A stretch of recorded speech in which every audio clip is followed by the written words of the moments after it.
comfortable, especially offensively. 22 points on Sunday. But if the Cavs are at full strength, the Jazz don't really stand much of a chance. But I like the Jazz with Alec Burks and Trey Burke coming off the bench showing firepower. If they can get some help from Neto and Rodney Hood to go along with Gordon Hayward and Favors and Gobert, then the Jazz have a shot at this. Now, the X factor and the player to watch in this game tonight, I'll give you one from each team. The guy for the Cavs is going to be J.R. Smith. Smith coming off an injury, still trying to find his way. If J.R. Smith can knock down 3 or 4 3-pointers and give about 15 points, then it's going to make things easier for LeBron because LeBron will have to do other perimeter scoring. You won't have to rely on so much on Williams, and the bigs for both teams kind of cancels their out because they both have solid bigs and good big depth. Now for the Jazz, their key player tonight is Gordon Hayward. Can Hayward stop LeBron? Now I'm not saying shut him down, but slow him down. And can Hayward play as well defensively and needs to play offensively? So if Hayward can go for 26, I say 26, 5 and 5, we might have a situation where Hayward, like he did last year against Cleveland, can carry his team to the victory. I like the Cavs by 7. Actually, 10 at home. The Cavs will cruise. Love, LeBron, Thompson. They'll get up and down the court. They'll cruise early. But the Jazz are a sneaky play, especially if Hayward and Burks, and they can get some help from Neto and also Hood. They have a chance to win this game. Other games, we have the Heat taking on the Lakers in Miami. Lakers in the middle of a back-to-back. First game in Miami, second game in Orlando. Here tomorrow. Really, the key for the Lakers is that how many threes are Lakers going to take against the Heat? The Lakers are shooting more threes than anybody in the NBA right now. And if the Lakers aren't hitting, and they haven't been, they're not going to win. They're 1-5 in the year. Their only win was against the Brooklyn Nets, a team that's worse than they are. Key player for Lakers tonight, we all know it. We're all going to say it, Kobe Bryant. Bryant, a good friend Dwayne Wade, Kobe hasn't had the Kobe game to have Lakers fans, hey, he's back. He still looks a little sluggish with the calf. But if Bryant can actually score more points than he actually takes shots, the Lakers can make this interesting. Also, they're going to have to get a big game from Randall, also Hibbert, because Hibbert scored against Whiteside. If Hibbert can actually show up in the game and not let Whiteside take him out, then the Lakers, if they can, Lakers can make it interesting. D'Angelo Russell, Jordan Clarkson, they have interesting pieces, but I think it falls on Kobe. If Kobe can be an efficient scorer tonight, I say Kobe gives them 25 to 30 on about 17, 18 shots. Low shot percentage. Low shots taken, high points made, and really Kobe needs to stop shooting threes. 2 of 10 on Sunday. We all talked about it earlier. The shooting is way too much from the 3-point line. I think the athleticism might be gone. Something could be with the calf. Or Kobe is just not the same Kobe. I don't want to see Kobe go out like this, but at the same time, Kobe has to stop shooting threes. Start posting up. Start making moves.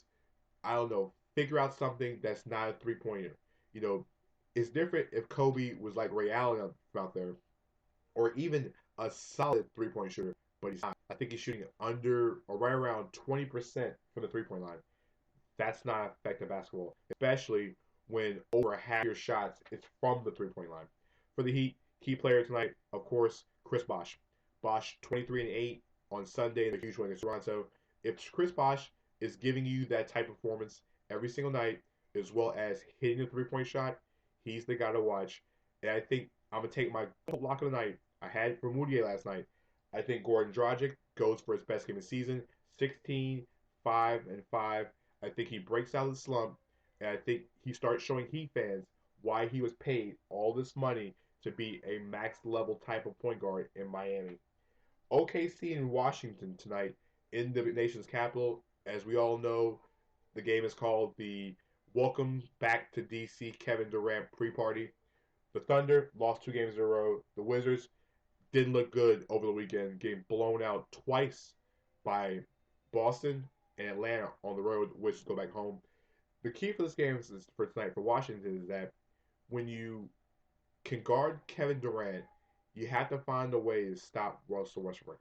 Can John Wall keep Westbrook out the paint?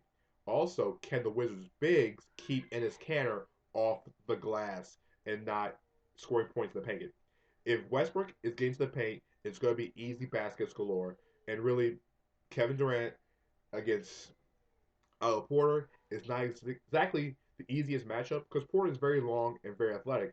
If Durant can get a shot off, and of course West breaks to the paint, he gets the line. It's kind of hard to beat the Thunder. But if John can play solid defensively, they get some buckets from Beal, they get some scoring from the post, Elden Gortat. I'm talking Nene, you know, Chris Humphreys. Any of those bigs can give you some kind of scoring, and they get some scoring from another option than Beal and Wall. The Wizards can make this interesting. Number two, if the game becomes an up and down score fest, the Wizards can't keep up. Now without having the shooters, and they don't have enough. I think the key player for both teams tonight is Enes Kanter for Oklahoma City, and for Washington, Otto Porter. If Porter can give you 19, 5, and 5, and Wall and Beal give you production, the Wizards have a shot at winning this game. I'm taking the Thunder. I think it's a hard one to choose. Kevin Durant's at home. You know, the question is Durant going to be suiting up for the Washington Wizards going forward next season? You know, the DC sniper, you know, easy money could be easy money 35 in Washington, but we still have all the way until July before that actually happens. Another game, Knicks, an interesting matchup. The New York Knicks traveling on the road, taking on the Milwaukee Bucks. Sorry. Before we get into the Knicks game, Boston is taking on the Bucks tonight. The Boston Celtics and Milwaukee Bucks have an interesting game tonight. Both teams are in interesting spots. You know, the Bucks are a team right now that doesn't have an identity, but at 4-3, it's still early. The Bucks missed Jabari Parker this season. Giannis was suspended. They've had injuries to Mark Carter Williams, John Henson. You know, so the Bucks haven't been full strength. The good news is Jabari Parker is getting more minutes. Jason Kidd is starting to become more confident with playing Parker longer minutes, and Parker hasn't had them yet. And of course, Giannis, since coming off the suspension, has been like a utility knife. He does thing. Chris Middleton has been solid, starting to shoot the ball better, and of course, Shaq Monroe. But for the Celtics, coming off a huge blowout win at home against Washington on Friday, the Celtics are starting to figure things out. If Jared Sullinger can play much more consistent and get much more minutes, and Amir Johnson, David Lee, all those bigs, Kelly Olynyk, Tyler Zeller, if those bigs can get to Monroe and make it rough for him in the post, as long as Isaiah Thomas is coming off the bench, you have a chance every night. I'm taking the Celtics on the road tonight against Milwaukee. I like Isaiah. I think Marcus Smart plays well. The key for this game is Avery Bradley. If Bradley can give you 16 points and up, you're going to win the game. Knicks on the road against the Raptors. The Raptors have lost 2 in a row and have struggled offensively in those last 2 games. You know, a team I had in my top 5 last week. You know, they're going to slide down when the power rankings come out later on today. But when you have the Raptors and different things with the basketball in their hands, you have to know that when you look at the Raptors, it's all about DeRozan and Lowry. And when you have those two scoring on a regular basis, you're going to have to get a third scorer option. Will it be Valanciunas? If it is Valanciunas, he can't do what he did Sunday. He scored 16 points in the first half and was taken out of the game in the second half by Hassan Whiteside. Only scored 1 point. For the Knicks can score buckets with Carmelo. Melo has had only one big game, was the Washington game last Saturday, but really Melo's been kind of maligned. 24 points against the Lakers on Sunday, but Melo hasn't been Melo. I think Porzingis can get to the boards if he doubles. Lopez, Galloway. I'm taking the Raptors tonight to bounce back, but I like the Knicks to show up a good fight type. I think my guys to watch Porzingis for the Knicks. I think he will double against the Raptors front line. And the guy to watch for Toronto, I'm going to give you a guy, Terrence Ross. Hasn't done much, but I think this is a night where Ross could actually step up and actually make a few plays. And I think this is going to be a pretty good game for him to bounce back tonight. The Wolves, we talked about the Pups earlier at the top of the show, at home, back-to-back against the Hornets. Hornets were awful over the weekend and against the Spurs. and they travel to Minnesota. Minnesota's in the second in the back-to-back. The Timberwolves have to show they can win these games, these types of games. Charlotte has to show they have to be able to jump shot. It's a battle of two teams that have to prove something. If the Hornets can hit shots, get Al Jefferson to beast down low against Karl-Anthony Towns, because really Towns has not played a big with this type of footwork all year and might not play one with this type of footwork all year. But Charlotte's main problem is that they can't score outside of Jefferson. Kemba Walker is streaky at times. Batum is shooting the ball pretty well, but he's not really a scorer.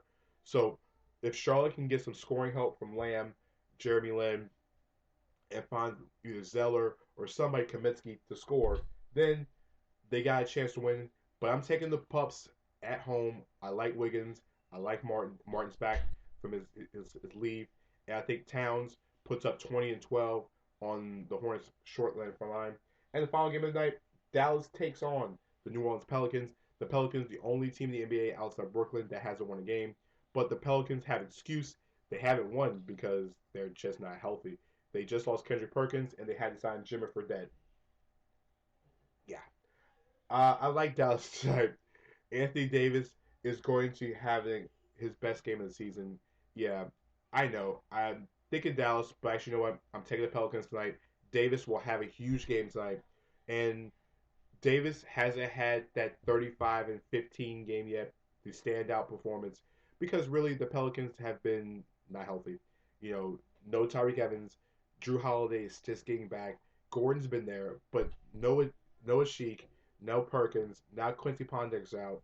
The team is so beat up right now. It's not funny. But I like Davis tonight to make some impactful moves. And in the Mavericks case, they're still getting used to their lineup. Darren Williams, Chandler Parsons is still not healthy. Wes Matthews coming off the injury. And Zaza Pachulia against Anthony Davis. I like my chances with Davis. So tonight we're going to be on for Full Court Press Radio, sponsored by Sofo LC. Tonight, 9 p.m. Eastern on Night the Game, Orlando, as well as 740 iHeartRadio. If you're not in Orlando, check in with us tonight. Myself, Mark Johnson, Paul Myers. We're going to be kicking in with Zach Oliver from Orlando Pinstripe Post, talking Magic. We're talking Kobe, talking Olympics. We have so many things to talk about here at FCP Radio tonight. So like I said, check in with us. Also, big shout out to all sponsors: Action Parks, Late Night Parents, Sofo LLC, as well as Jim Cat Realty, Yippee Blues, and our good friends at Hoop Culture. Check out the store at Fashion Square Mall. Like I said, we'll be on tonight for FCP Radio at 9 p.m. Chew this out.